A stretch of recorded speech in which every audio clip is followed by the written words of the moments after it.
안녕하세요. 윤하경입니다. 자, 오늘 BGM 네 번째 시간입니다. 이제는 문장의 주요 성분에 대한 본격적인 이야기를 해볼 텐데요. 자, 오늘은 그 첫 번째 시간으로 수식어를 만나보도록 하겠습니다.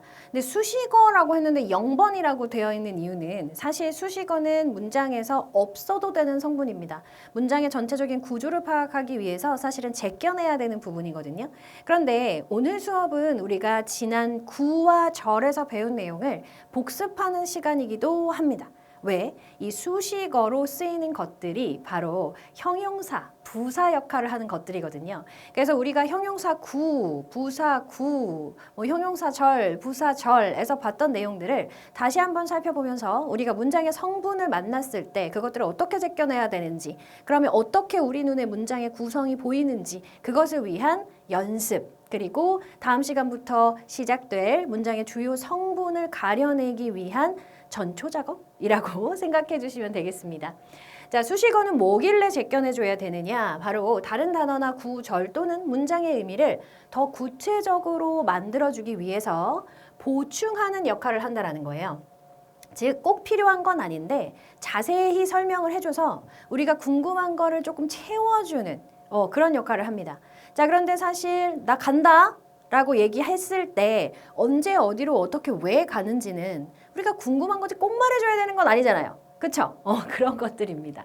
그래서 수식어 역할을 하는 것은 바로 형용사와 부사의 역할이 되고요. 형용사는 명사의 모양이나 성질, 상태, 수량 등을 자세하게 설명해주는 말이잖아요. 그래서 명사를 수식하는 자리로 들어가고, 부사는 명사를 제외한 나머지 품사를 모두 다 부사가 수식해준다라고 해도 과언이 아닐 만큼 하는 일이 많습니다. 수식을 받을 수 있는 품사다라고 한다면 명사를 뺀 나머지는 모두 부사가 자세히 설명해주게 되죠.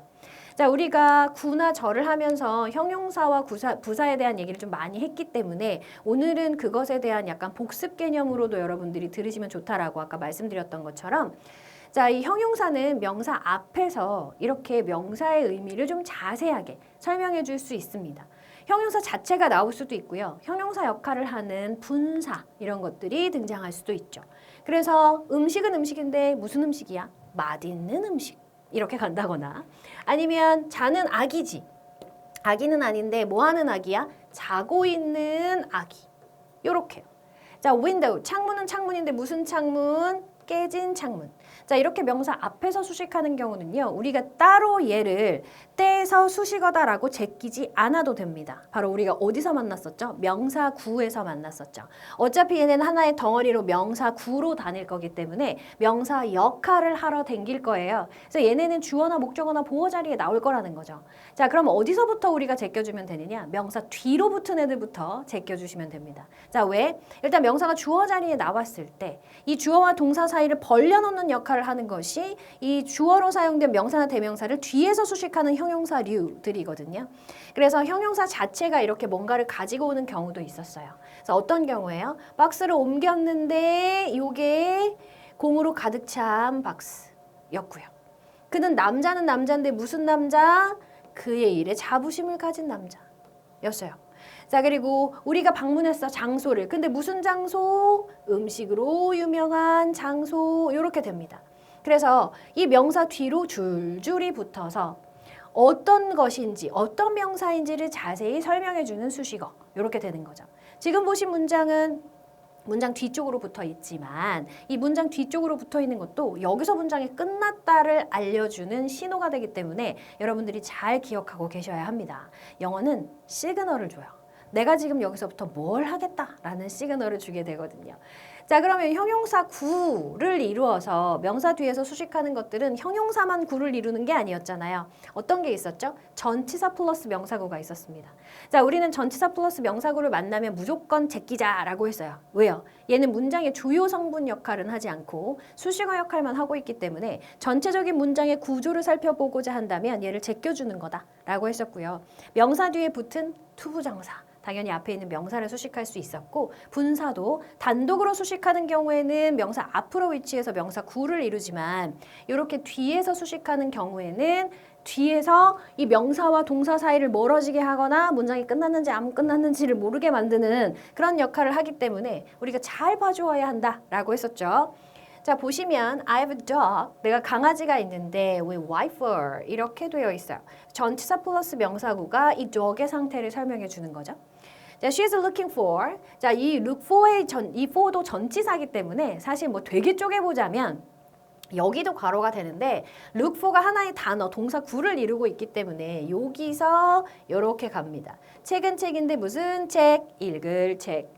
자, 그 다음 문장은 여러분 앞에 있는 주어 뒤에 붙어 있기 때문에 얘야말로 주어와 동사를 떨어뜨리는 걸 우리가 잘 볼 수 있는데요.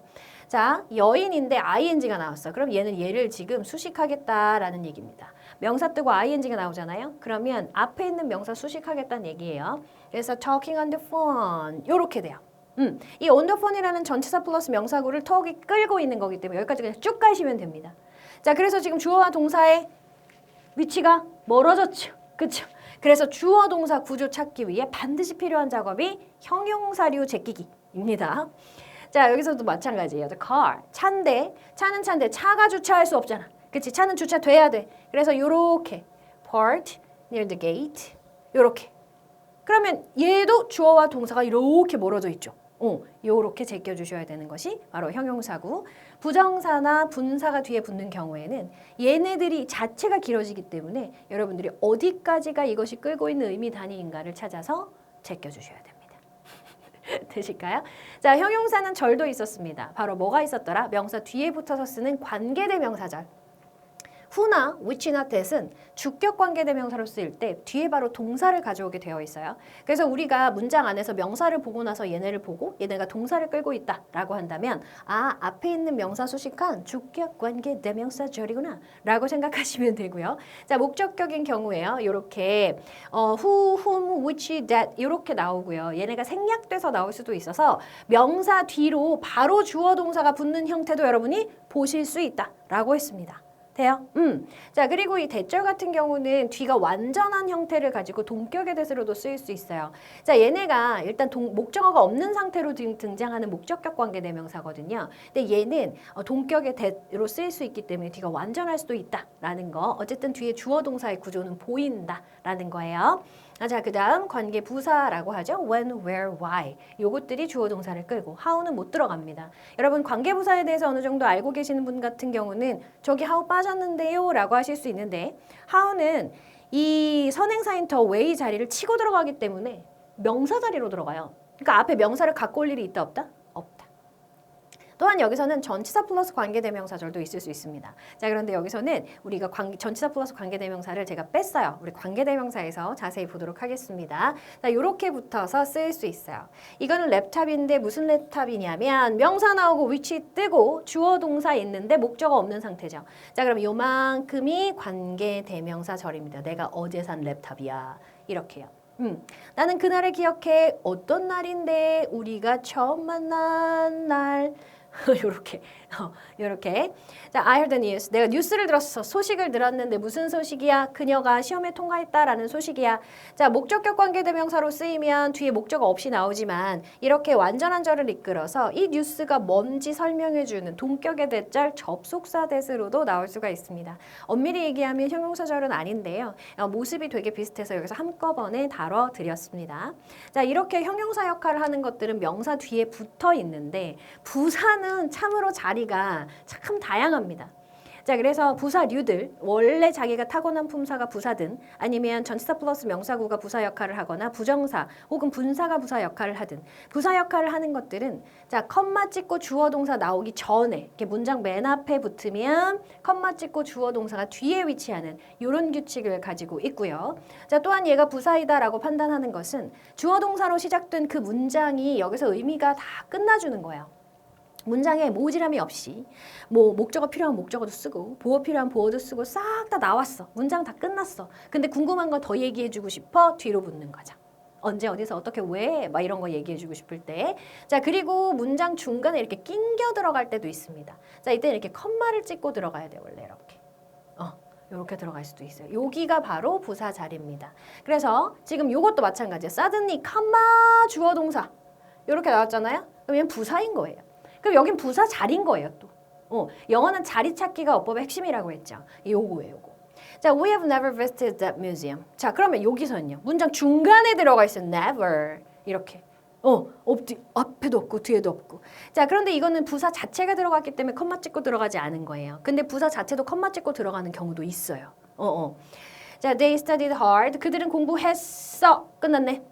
어떻게? 열심히. 왜? For the test. 전치사 플러스 명사구도 나와보고. 자, we visited our grandparents quite often. 우리는 우리 조부모님을 방문해. 문장 끝났어. 얼마나 자주? 꽤 자주. 이렇게 부사가 이야기해 준 거죠. 자, 이렇게 부사 자체가 나오기도 하지만 부사 구도 이 자리에 등장할 수 있다 그랬죠. 자, 부사구 역할을 할 수 있는 것은 전치사 플러스 명사구, 부정사구, 그리고 분사구문의 분사구였습니다. 다 위치는 여기예요. 자, 그래서 얘네들도 이렇게 컴마 찍고 들어가야 돼요. 이렇게. 자, 보면 they left. 그들이 떠났어. 어떤 상태로? Without saying goodbye. 작별 인사도 없이 without 전치사입니다. 그들이 떠났다로 문장은 끝난 거예요. 어디를 향해 떠났어? 그러면 for를 쓰는 거고요. 만약에 저 뒤에 명사가 있으면 그 장소를 떠난 거예요. 그래서 뜻이 여러 가지 형식으로 쓰일 수 있기 때문에 뒤에 붙은 거 가지고 판단하시면 돼요. 어떻게 해석할지. 자, 부정사 문장 맨 앞에 떴어. 컴마 주어 동사 부사적 용법이라고 쓰였다는 얘기죠. 솔직히 말하면 나 걔 싫어. 이 말입니다. 자, 중간에 낑겨 들어갑니다. 그녀는 놀랐어. 그 소식에 놀라가지고 한마디도 못했어. 이렇게 되는 거야. 자, 그리고 he slipped on the ice. 미끄러졌대요, 얼음 위에서. 자, 요것도 미끄러지다로 끝난 거죠. 그리고 전치사 플러스 명사구 어디서 미끄러졌는지 나온 거고요. 문장 끝나면서 그래서 여기서 분사구문 연결된 거예요. 그래서 그의 다리를 다쳤다라고 합니다. 그래서 이렇게 분사구문 뒤에 붙을 때는 컴마를 쓰기도 하고 안 쓰기도 해요. 그러면 마지막으로 뭘 봐야겠죠? 부사절을 봐야겠어요. 자, 부사절은 당연히 접속사 플러스 주어 동사가 부사 역할을 하는 걸 부사절이라고 하고요. 부사의 위치와 똑같습니다. 그래서 이 자리에 접속사 플러스 주어 동사가 시간, 장소, 방법, 이유, 정도, 조건, 대조, 양보 등을 나타내면 아, 부사구나 이렇게 생각하시면 돼요. 자, before you leave 했습니다. 언제? 네가 떠나기 전에 시간을 나타내줬죠. 컴마 찍고 주어 동사 나와요. 선생님 여기 주어 없는데요. 명령문은 주어 유를 생략하고 있습니다. 자, 나는 공부했어. 열심히. 이것도 부사야. 왜? So that I could pass the exam. 내가 시험에 통과하기 위해서 라고 해서 목적을 나타내 준 거예요. 왜 공부를 열심히 했는지. 자, 그 다음 It was such a good movie. 너무나 좋은 무비여가지고 그 결과 나 그거 2번이나 봤다. 결과를 나타내줬어요. 자, 그래서 여기까지 문장 끝나고 뒤로 붙었다. 이렇게 보시면 되고요. 자, our trip. 주어잖아 이거는. 그치? 접속사래. 소유격 플러스 명사는 명사니까. 컴마 그러더니 우리의 여행이 although it rained a lot. 비가 많이 왔음에도 불구하고 됐다 재밌었어. 이렇게 되는 거죠. 근데 여행은 원래 비 와도 재밌지 않습니까? 눈은 좀 별로예요, 저는. 그러니까 눈은 너무 추워. 겨울이 너무 싫어. 근데 눈은 별론데 비는 괜찮아요. 자, 이렇게 해서요. 우리가 형용사, 부사 역할을 하는 타고난 품사가 형용사인 경우 명사 앞에서 수식하는 경우만 제외하면 명사 뒤에서 수식하는 형용사류들 그리고 문장 맨 앞, 문장 다 끝나고 맨 뒤, 그리고 중간에 낑겨 들어가 있는 이 부사 역할을 하는 것들. 얘네들은 수식어이기 때문에 우리가 문장의 성분을 파악할 때 일단 제끼고 간다라는 그 내용을 위해서 오늘 수식어를 만나봤습니다. 무엇이든 얘들은 자세히 설명해주는 말이다 라는 거예요. 그게 뭘 자세히 설명하든. 자, 그렇다면 이제 본격적으로 문장의 주요 성분을 살펴봐야겠죠. 다음 시간에 우리가 만나볼 것이 자, 문장 성분하면 가장 먼저 우리에게 떠오르는 주어입니다. S 이렇게 표시하잖아요. 우리 다 알고 있어요. 문장의 주체 아니야? 맞습니다. 자, 근데 문장의 주체라는 말이 무슨 말인지 그럼 우리는 왜 문장의 주체가 주어라는 걸 알면서도 주어를 찾지 못하는가? 주어 역할을 할 수 있는 그 모양은 무엇인가? 어느 위치에서 어떻게 등장하는가? 라는 것들에 대한 자세한 이야기를 다음 시간에 해보도록 하겠습니다. 오늘 수고 많으셨어요.